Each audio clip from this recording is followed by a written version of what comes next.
Hello everyone, I am Milind Dahirao and today I will explain you about the introduction to Cisco Nexus Switches. So Nexus Switches works on the NX OS, and before we discussed about the Nexus Switches, let's understand about some background, guys. So earlier to Nexus Switches, we were having two types of switches. So first is the LAN switches and the second is the SAN switches. So the LAN switches is for your LAN network and enterprise network, and SAN switches are for your storage area network. So earlier in 2009 and 10, so that is somewhere 15 years before, we were having a different kind of a data center architecture. So let me open a network diagram to explain this. Yeah. So this is the very old kind of a data center architecture that we used to follow somewhere in 2009 and 10. So at the access layer, we were using the Cisco 3750 or the 3800 series of switches, and at the distribution layer, we were using the 4500 or 6500 series of switches, and at a core layer, we were using the 6500 and the ISR routers. And we were also using the Cisco MDS switches, the 9200 or 9500 series of switches, because these switches supports the fiber channel protocol, and to which we connect the storages like the Hitachi or NetApp kind of a thing, the storage area network. Now in this case, we were having a two separate network. One is the LAN network and another is the SAN networks. So the LAN network used to manage by the LAN team, and the SAN network, that is a storage area network, used to manage by the SAN team. Now Cisco has realized that there is a need to combine these two networks together, and that's why they come up with the Cisco Nexus switches. So let me open another network diagram to explain this. Yeah.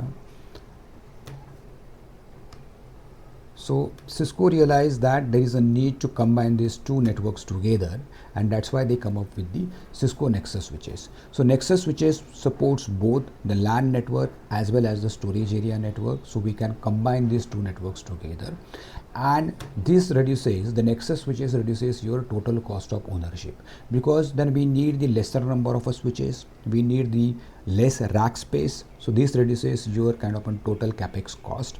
This also reduces your operational cost, because we don't need the two separate team, the LAN team to manage the LAN network and SAN team to manage the SAN network.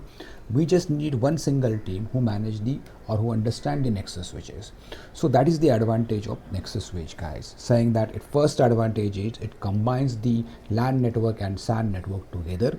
It also reduces your total cost of ownership, because it reduces your capex cost, it reduces your operational cost. But then, is that only the advantage of the Cisco Nexus switches? No, there are some more important advantage of the Nexus switches as well, guys. Let's understand that. Let me just clear my whiteboard first.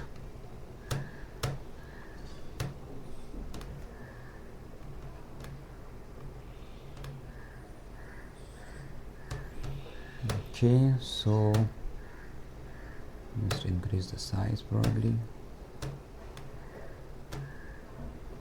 Okay, so what are the advantages of the Nexus switches, guys? So the first advantage what we saw is it combines the two networks together.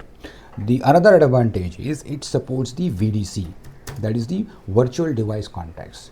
And what is the another advantage of the Nexus switches is it supports the VPC, that is the virtual port channel. The third advantage and very important advantage is it supports the VXLAN. So apart from supporting the two networks together, these are the also very important advantage of Nexus switches. The VDC, that is the virtual device context, and VDC is supported on the Cisco Nexus 7K series of switches. The virtual port channel, the VPC, that is the virtual port channel, the VXLAN. Now we will understand all these advantages in a detail. I will prepare a separate video and I'll explain in terms of how the VDC works, how VPC works, and how VXLAN works as well, right? So but then at this moment, understand that these are the advantages of the Nexus switches. Now what is the kind of a different series of switches, guys, in the Nexus, right? So let's understand the Nexus family of the switches, right? Let me just clear this. So the first model of Cisco Nexus switches, so we have Cisco Nexus 1K series of switch. Then we have 2K, 3K, 4K, 5K, 6K, 7K and 9K. So these are the different kind of a model of a switches what we have in the Cisco Nexus. But then now most of the Nexus switches are end of support. If we talked about the Cisco Nexus 1K, that is already end of support from Cisco. The 2K, basically the 2K and 3K works at the 2K and the 3K works at the access layer. The 2K is basically your FEX switch, that is the fabric extender. It works as a line card which will connect to your parent switch, and then entire configurations and the management of the 2K switch works via the parent switch. The 4K was specifically for the IBM servers, but that is also now end of support.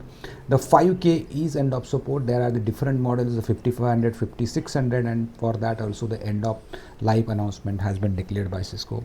We have 6K series of switches and the 7K which works at the distribution layer, and then the core layer we have a 7K and the 9K switches.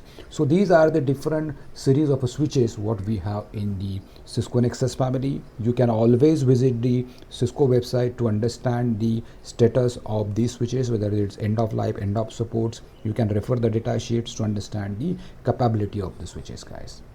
Thank you so much for watching the video.